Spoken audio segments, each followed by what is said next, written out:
শফিক, আয়ুব এবং রিজওয়ান পাকিস্তানের কয়েকজন প্লেয়ার একেবারে 0 রানে আউট হলেন। পাকিস্তান এবং ওয়েস্ট ইন্ডিজের সিরিজ চলছে। এই সিরিজে এত বছর পর আবার 2025-এ ওয়েস্ট ইন্ডিজের কাছে সিরিজ হারলো পাকিস্তান। মানে এত বড় একটা ডিফারেন্সে হারলো, 200 রানের উপরে ব্যবধানে কিন্তু পাকিস্তান হারলো গতকালকের ম্যাচটা, তৃতীয় ম্যাচটা।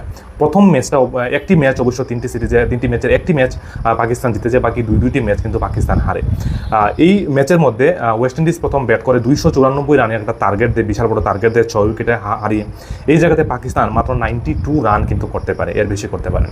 মানে পাকিস্তানের টিমটা কী হয়ে গেল মানে বোঝা যাচ্ছে না। একটা সময় ছিল যে পাকিস্তানের টিমের আতঙ্কে কিন্তু সমস্ত বিশ্বে যখন শোয়েব আখতাররা খেলতো বা ওয়াকার ইউনিস তারা যখন খেলতো তখন কিন্তু অনেক ভালো টিম ছিল, কিন্তু বর্তমানে পাকিস্তানকে ওয়েস্ট ইন্ডিজ কিন্তু হারিয়ে দিল। এবং এই অবস্থা, আয়ুব 0 রান, আজিম মাত্র 9 রান করলো, রিজওয়ান 0, মানে সবাই কিছুই করতে পারেনি কেউ। এই জায়গাতে ওয়েস্ট ইন্ডিজের কথা যদি বলি, ওয়েস্ট ইন্ডিজেরও একটা সময় কিন্তু খারাপ ছিল, যারা 294 রান করেছে।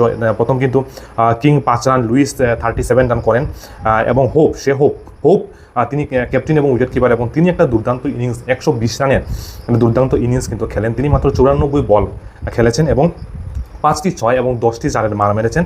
127 যে স্ট্রাইক রেট ছিল, এই স্ট্রাইক রেটে তিনি কিন্তু দুর্দান্ত শতক করেন। তার এই 120 রানের সুবাদে কিন্তু ওয়েস্ট ইন্ডিজ একটা ভালো একটা রান তৈরি করতে পারে, 294 রানে একটা টার্গেট পাকিস্তানকে দেয়। আর এই জায়গাতে শুরুর দিকে পাকিস্তানের উইকেট পড়তে থাকে, যে জায়গাতে পাকিস্তান মাত্র 29.2 ওভার খেলতে পারে। আপনি কল্পনা করতে পারছেন 50 ওভারের একটা ম্যাচ কোনো পার্টনারশিপ অব্দি পাকিস্তান করতে পারেনি। মাত্র 29.2 ওভারে কিন্তু পাকিস্তানের অল উইকেট ডাউন হয়ে যায় এবং মাত্র 92 রান করতে পারে পাকিস্তান, এবং 202 রানে ওয়েস্ট ইন্ডিজ কিন্তু এই ম্যাচটা জিতে যায়। মানে পাকিস্তানের কাছে খুব লজ্জাজনক ব্যাপার। আগামী এশিয়া কাপ আসছে এবং এশিয়া কাপের মধ্যে কী হবে জানি না, তবে ভারতের ম্যাচ রয়েছে কয়েকটি, 2 থেকে 3টি ম্যাচ রয়েছে। আমরা দেখতে পাবো যে এশিয়া কাপ 2027 সেপ্টেম্বর মাস থেকে এশিয়া কাপ শুরু হবে। সেই এশিয়া কাপে ভারতীয় যে বর্তমানে যে টিম রয়েছে, মানে T20 যে টিমটা রয়েছে, অভিষেক শর্মা, ওয়াইবি জেসপাল বা শুভমন গিল যারা রয়েছেন, মানে দুর্দান্ত ফর্মে রয়েছেন। তো দেখুন এই অবস্থা, মানে এশিয়া কাপেও হয়তো এই অবস্থাটি হবে।